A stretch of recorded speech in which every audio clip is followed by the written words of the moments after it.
man injected a bathtub full of steroids, turned into a bear, and is now speedrunning pit 120s like they're a joke. Hitting for trillions upon trillions of damage with screen-wide AoE and being immortal, yeah, this build is pretty balanced. It's pulverize, baby, and it's possibly the best build in the entire game currently. And in this one, we're covering Zyor's version, my go-to Druid man. So make sure to check him out after this and drop him a sub for more banger Druid builds. Alright, so pulverize. How does it work, and why is it so insanely broken this season? Well, it was already broken last season, but with the introduction of Chaos Armor and the new perks, the build is now at a completely different level. But first things first, let's check out how the build functions and what you need to get it online. We first have our rotting lightbringer, which is where most of our damage comes from.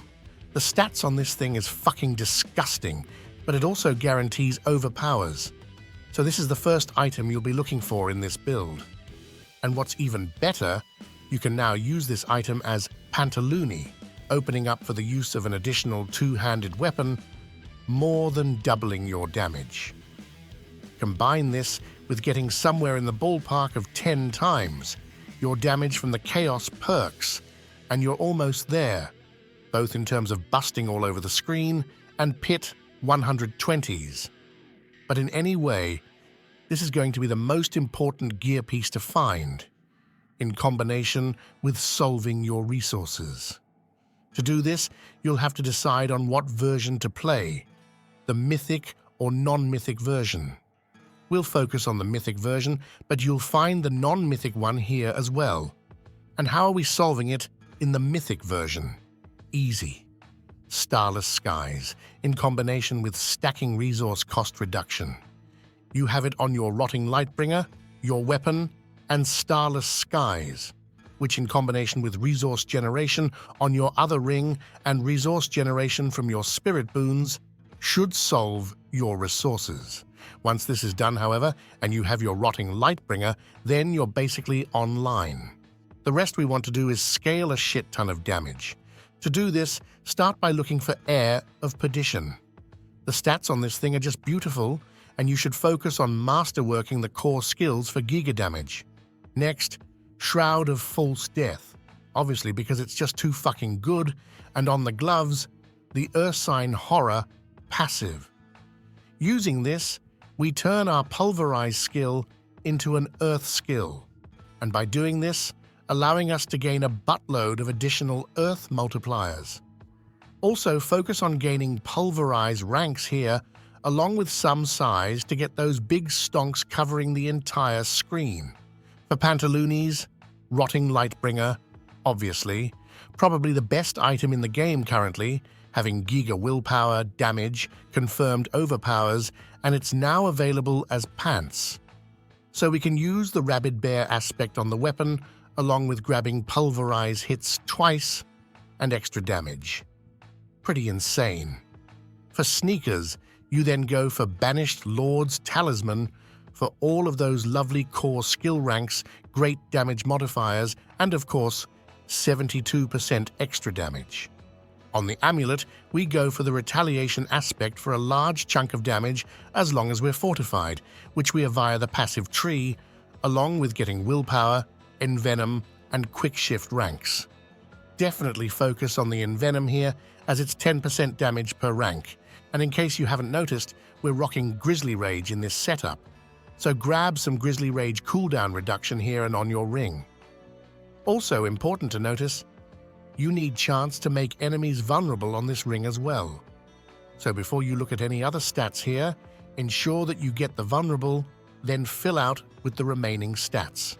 On top of that, slap on the Rampaging Werebeast for nasty amounts of damage and Grizzly Rage uptime. Finally, Starless Skies. Great stats and solves resources for us. If you don't have it, then simply grab the Starlight aspect to solve your resources. You also have Claw to help you out here, but unfortunately you're spending nearly all of your time in Grizzly Rage here, so it's only really useful for Spirit in the starter variant. And with that, we're done with the gear. Let's check out some goodies before heading off to the skill tree, shall we? Firstly, Ahu and Cax is just too good to pass up on. It does, however, instantly drain your resources when it triggers, and in that case, you may have to chill for a second. For the other rune combo, we have Igni, an Ohm for some additional damage. When it comes to the powers, Brawn over Brains is just godly, receiving humongous buffs after the PTR. Basically, it more than doubles your damage and makes you immortal by granting you a 3x maximum life bonus. Sure, your resistances and armor is reduced, but in this game, it won't make a difference as long as you stack max life. For the other powers, Overabundance is beyond disgusting, along with Purge the Infected to guarantee critical hits, and Crazy Brew for attack speed, movement speed, and halving your resource cost. Pretty nice. And finally, the gems. Grab whatever the fuck you want. Hey, will you look at that? It's skill tree o'clock already, and you know it, man or woman. Probably man, though. A sweaty one of that. All right, Mr. Sweatman. Start by grabbing Claw, as we need this for spirit generation early, and the quick shift passive for 6% damage per rank, making it an excellent choice for amulet passive along with Envenom. In the core skill tree, we have some decent damage passives, damage reduction from Iron Fur, and of course, our lovely Pulverize skill with its damage-boosting passives here. Next, we go for Cyclone for the damage reduction, along with some defensive passives and debilitating Roar, making us more or less immortal, while also fortifying us and granting us damage. A pretty solid skill indeed. The companion skills are not really useful for this build, but the passives sure are. We then head off to grab all of these lovely passives, where we get some Banger Earth skill passives on top of that, our Envenom, which again get it on your amulet, before finishing the tree off by heading to the ultimate tree. Here you'll find even more Earth and Nature magic passives, along with Circle of Life for a massive heal, some defense here, damage, and our Grisly Rage, granting us a large chunk of damage. And finally, we get Ursine's Strength for a multiplicative bonus to max life, a lot of damage, and even more damage when overpowering. A damn good passive. And with that, my friends, we're done with the skill tree. Nicely done. Let's see what Mercenary we're using before heading off to the Paragons. Rahir's our man, granting us defense, where the maximum resist is insanely helpful for us, allowing us to get to the new cap. That is, the cap with Brawn over Brains, nuking our resistances, while also granting us a bunch of damage. Very nice.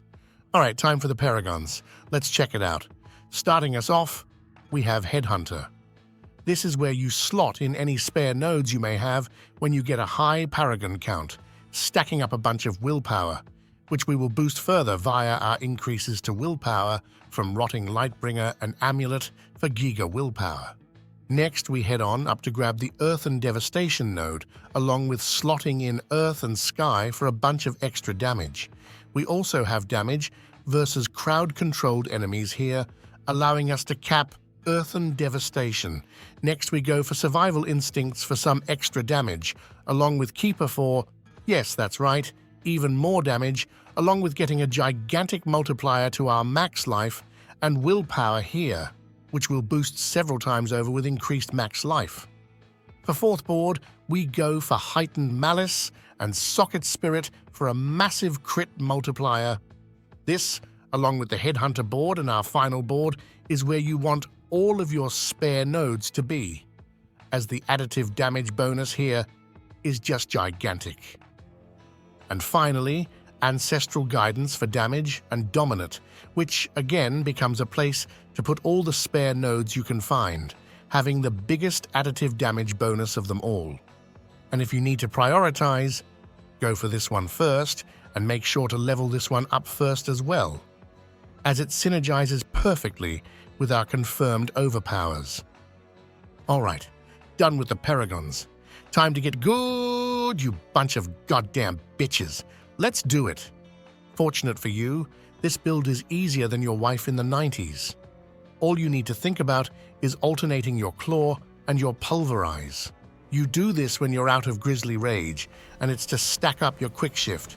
So do it 6 times and you're done. That is 3 pulverize and 3 claw.